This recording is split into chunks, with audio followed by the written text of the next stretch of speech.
እኛ የተዋሕዶ ልጆች በውጭም በሀገር ቤትም በሚወረወርልን አጀንዳ ሳይሆን የምንዘምረው የምናመሰግነው ቦታ የምንመርጠው ቦታ የሚመረጥልን በዚህ አክብር፣ በዚህ አታክብር፣ በዚህ ዘምር፣ በዚህ አትዘምር ተብለን ሳይሆን ቤተክርስቲያንን የሚመራት ማን ነው ስንል ቅድስት ቤተክርስቲያን የሚመራት ከላይ እስከ ታች የራሷ የሆነ መሪ ተመሪ ሕዝብ አላት።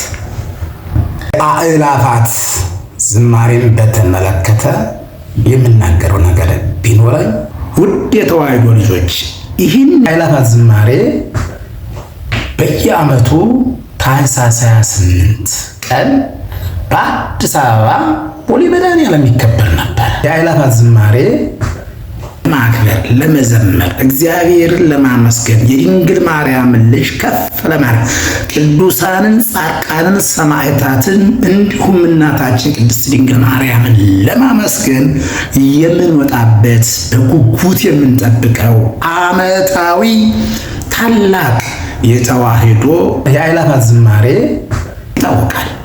ይህን የአእላፋት ዝማሬ ብዙዎቹ የራሳቸውን የፖለቲካ ሸቀጥ ሊያራግፉብን፣ ሊጥሉብን፣ ሊወረውሩብን እየሞከሩ ይገኛሉ፣ እየሞከሩም ናቸው።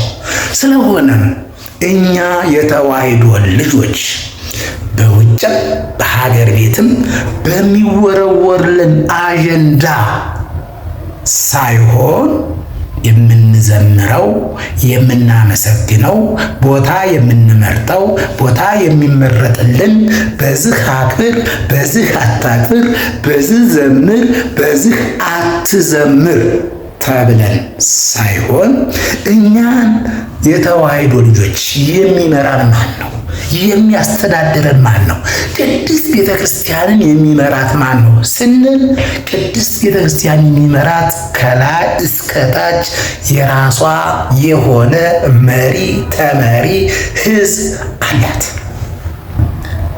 ይህች ቅድስት ቤተክርስቲያን መሪ እንደሌላት ተመሪ እንደሌላት በዚህ ቦታ ውጣ፣ በዚህ ቦታ ግባ፣ ጥቁር ልበስ፣ ነጭ ልበስ፣ ይህን አድርግ፣ ይህን አድርግ ብሎ ሊያዛት ማን ይችላል? የራሷ አባቶቿ ሊቃነ ጳጳሳት፣ የራሶቿ የበላይን ጠባቂዎች ሊቃናት፣ ሊቃነ ጳጳሳት፣ አበው ካህናት፣ ዲያቆናት፣ ዘማሪያን፣ ሰባክያን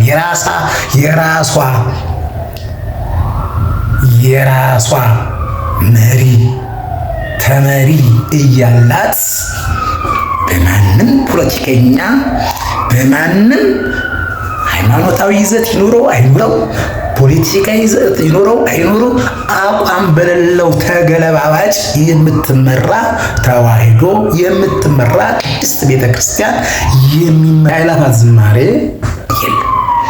ስለዚህ ይህን የአእላፋት ዝማሬ እንዲደረግ እስከ ዛሬ ሲመሩት የነበሩ በዚህ ቦታ ይሁን፣ በዚህ ቦታ ይደረግ፣ እንደዚህ እንዘምር፣ እንደዚህ ያምርብናል ሲሉ የነበሩ የቤተ ክርስቲያን አባቶች የት ሄዳችሁ?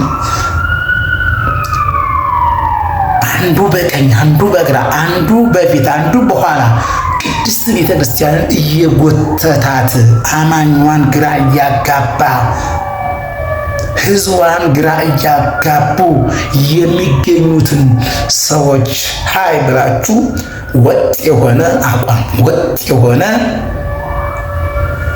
ሐሳብ መግለጫ ቅድስት ቤተ ክርስቲያን አወጣ።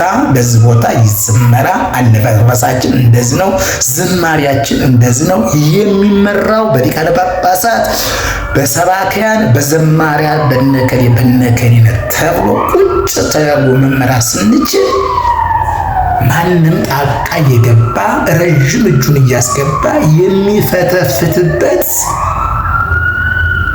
መሆን የለበትም። ስለዚህ ይሄ ቪዲዮ ለሁሉም እንዲዳረስ ሼር፣ ኮሜንት አድርጉልኝ። ቻው።